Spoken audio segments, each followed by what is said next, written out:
अल्लाह से दुआ करो त गोठ में के शादी जा वारा के न्यारा थन त मां दोनन मां ददका कढा के डाको होनी मिठल मुर्शिद सब के जी बुधंदो आए तहां भी फकीर आयो तहां वनी दरगाह ते दुआ घुरो रब साईं सणाई करे छदींदो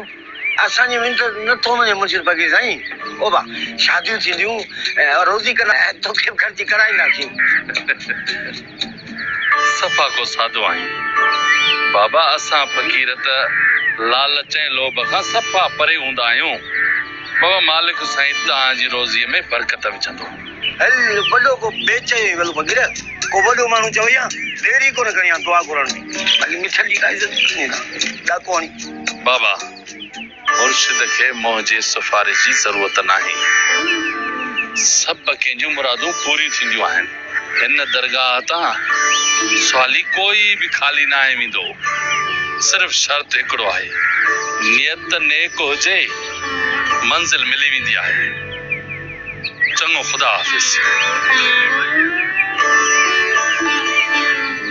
असांजो कम अॼु कोन थींदो छो तूं जो कॾहिं तुंहिंजी नियत नेक तेड़ो बूथ तेड़ी शिकल तेड़ो वरी अंदर तुझी नियत साफ ना है अरे हेदे मुखे पैसा थोड़ा दिनो आई ए पान घणा खणतो आई थोड़ा त दींदो आहे न हाणे रोज़ी बंद आहे त आउं छो ॾियां छा डाको हणी दींदो रब रोज़ी मिठू दरगाह जो दर ना है छड़नो चवाणी कर रुमाल चङो जल्दी कर विछा रुमाल जी मुकाम जे मोहन के खबर पे मिडल काल पूछी वो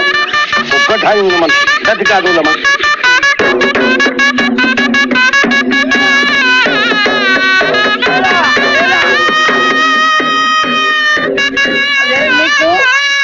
डोले के सपा ददका खजी तो न को दिन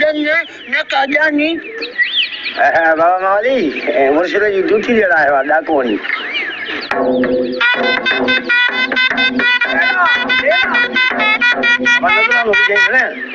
अरे नजरानो तो तू अच्छा के दे ना हने को किसी में तो को 70 को 100 रुपए का दे अच्छा मुर्शिद जो नजरानो वठी तो के दोनों के फकीर पैसा लाया था पान रेल सादा बजी वरी तो कदियो अरे ले लो बाबा